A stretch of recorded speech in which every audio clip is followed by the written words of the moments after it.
Hello everyone. Today let me show you a simple trick to change your old mattress to a brand new one.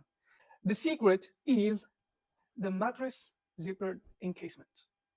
So the first step you need, bring a scissor.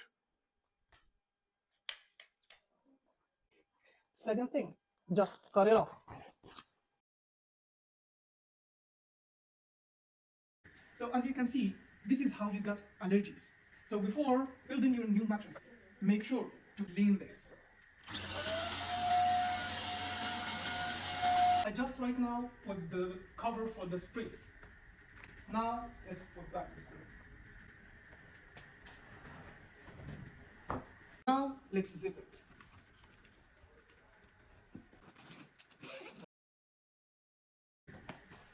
So this is the bottom cover of the new zippered mattress.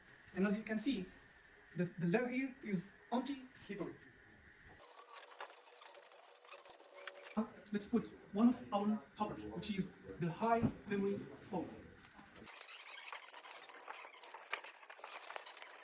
Let's also put the micro springs, which support your back while sleeping in case you have back pain.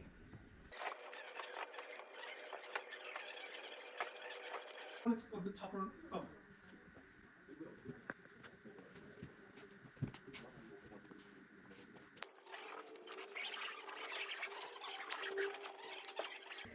And here is your mattress, new, fresh, and ready to rest.